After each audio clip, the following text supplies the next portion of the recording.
Hey guys, welcome back. We have a new challenge coming today against Mr. Dazzling Wool. This is a 15 minutes versus 15-minute game.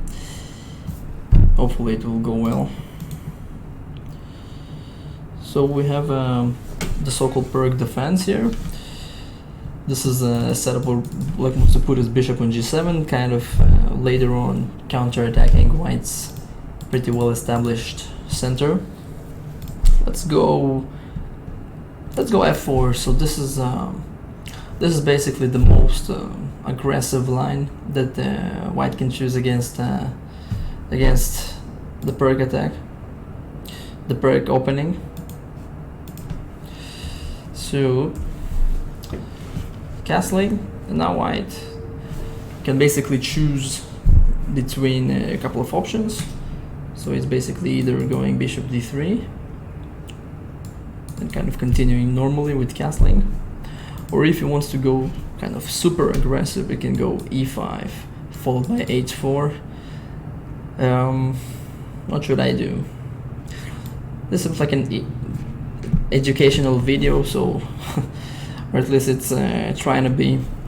So let's go with the aggressive line. D takes e5.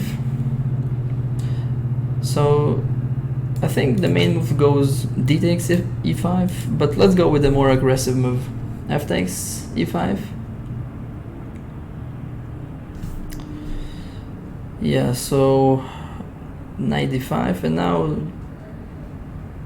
one of White's ideas is to take advantage of the fact that the knight is no longer on f6. He already moved to play moves such as h4, h5. That can work out pretty well. Let's go for h4. I'm not sure if this is the official theory of this line, but I will try to illustrate some ideas of how you can attack the Black King pretty quickly after he castled early and there's no knight on f6. b6 is a move I really dislike, because Black's strategy in this kind of situation is supposed to be to counter-strike the center of the board. So a move like c5 on the previous move made much more sense to me. So let's just continue with h5.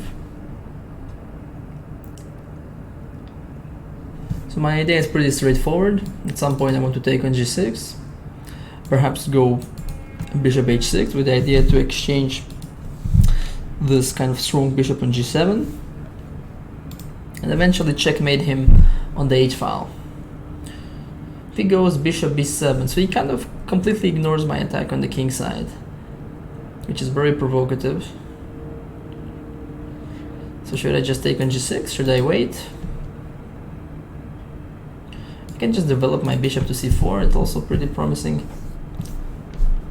I think I'll go bishop c4, kind of see what he does first. Also, this bishop can be very useful in my attack later on. So if this knight ever moves, this bishop will create a pin on the pawn on f7,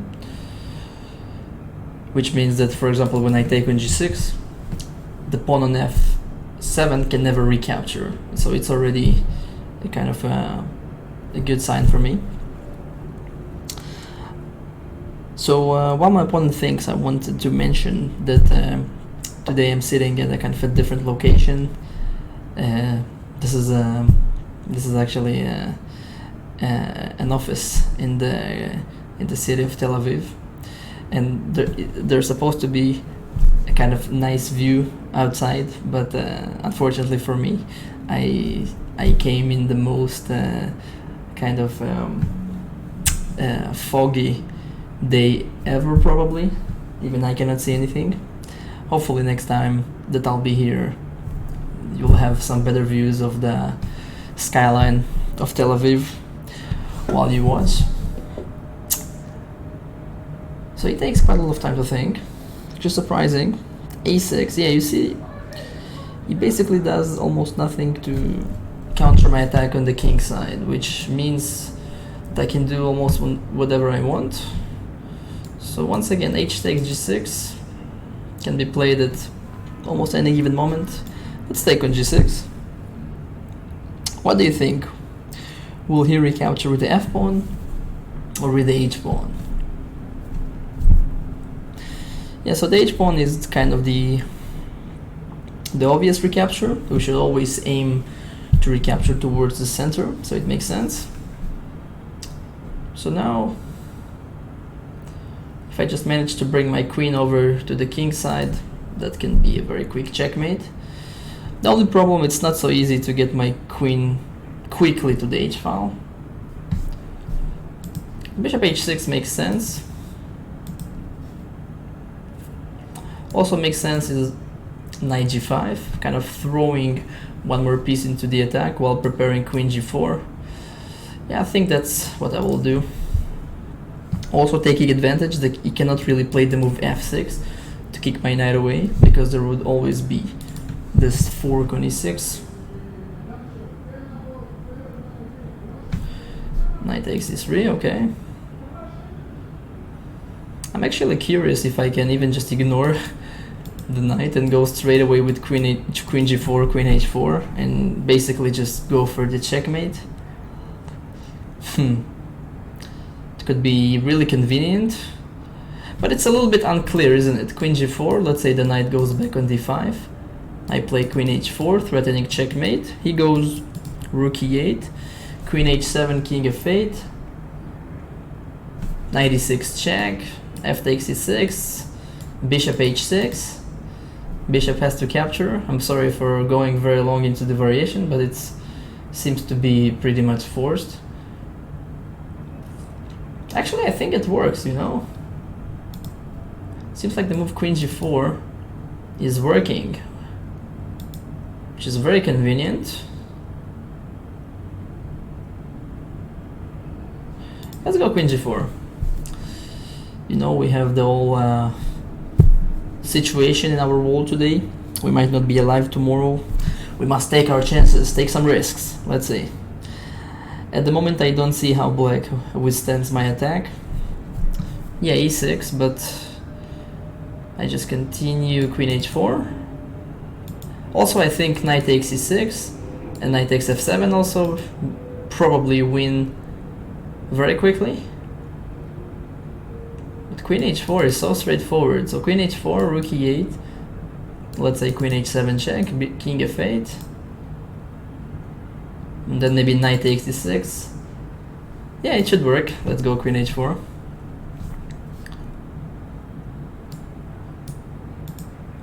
Queen h7. And now, my idea was to take on e6 in this position. And if f takes e6, just to play the move castles. And suddenly the rook is being also launched into the attack. Yeah, it's kind of annoying that he can take with the rook on e6. Can I just play rook f1 immediately? Maybe this is more forcing. So I don't want to castle, because then he has queen takes d4 check, and it becomes slightly more complicated than I want it to be. So rook f1 I think should work. Once again threatening checkmate.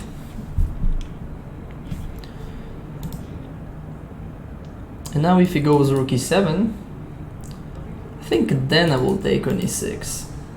And I kind of gained one more tempo to the attack. You see, I'm trying to checkmate him as in the most forcing way I can, because if I kind of mess up my attack a little bit, he will have a pretty significant material advantage.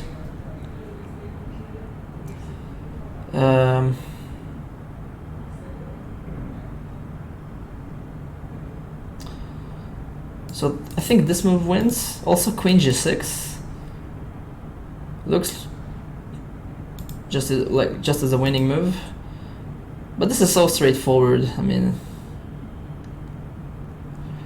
knight takes e6, rook takes e6, bishop takes e6, still threatening rook f7 with a very quick checkmate. I guess I'll do this, even though probably both moves were equally strong. Bishop e6. There is no queen h4 check because I just take it. He has basically no checks. That's a huge threat.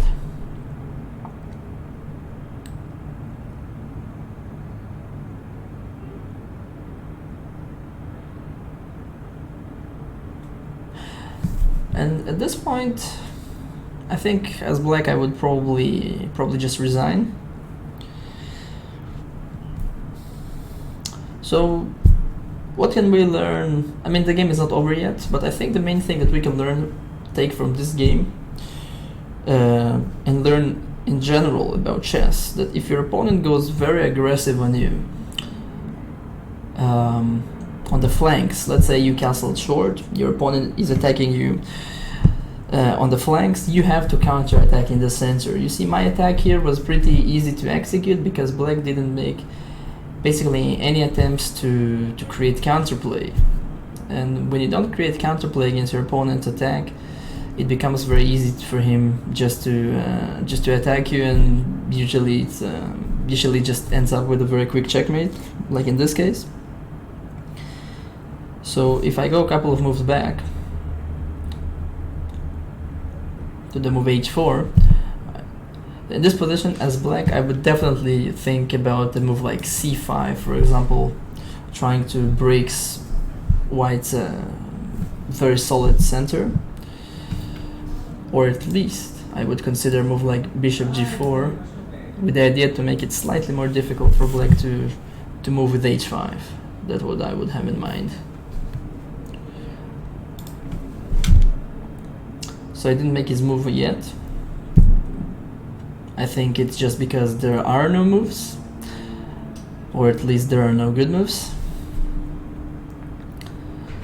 So a couple of few words also for those of you who are interested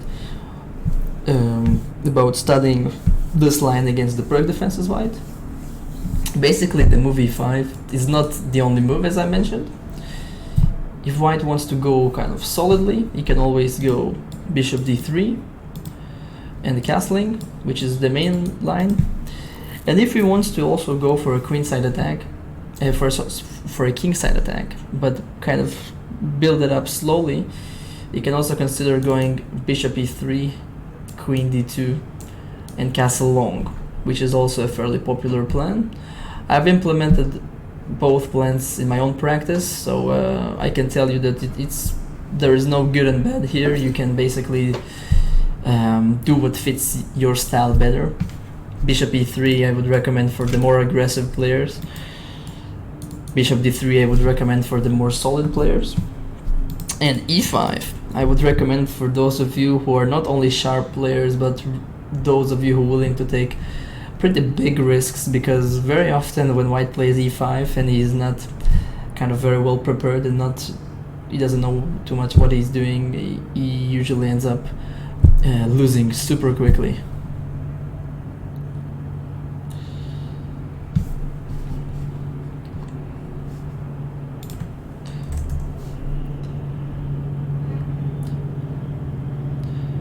So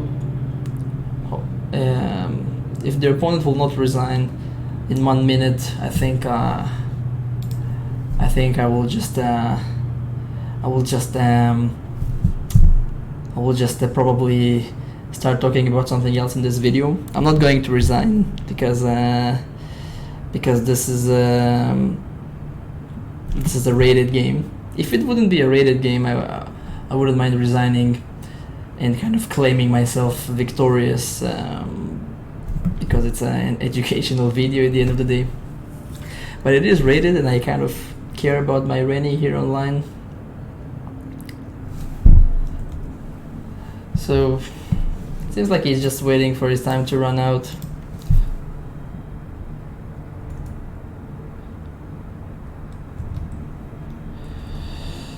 Yeah, 97 was played. And this kind of move is almost equals resigning. I'll take on f7. The only legal move is king e8. Yeah, and then I think queen g. This is a forced checkmate, right? Queen g8 check. He has to block either with the knight or the bishop on f8. I take on f8 and then queen f7. Yeah, this is a checkmate. So as I mentioned, yeah, checkmate. Let's go to the analysis board. Even though I'm pretty sure that after move 10, I think somewhere around here, yeah, the engine already gives white like a huge advantage, almost +3. After h4, yeah, the engine says bishop f5. I must say I'm very surprised. I would never play bishop f5. But as you see now, he very quickly changed his opinion, and now his favorite move is c5. I hope you can see that.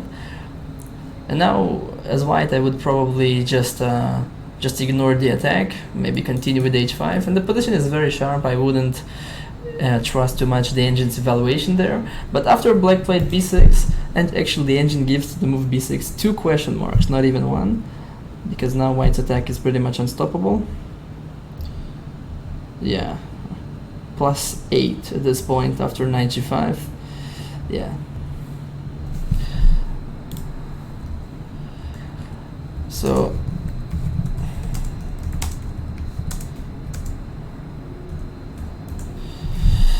So basically, hope you enjoyed this game. If you want to take some notes out of this game about how to, let's say, how not to deal with the enemy's attack, is basically never stay passive, always try to counter attack. What my opponent did here is basically a recipe for disaster. Hopefully next game will be slightly more challenging. So hope you guys enjoyed the video. See you guys next.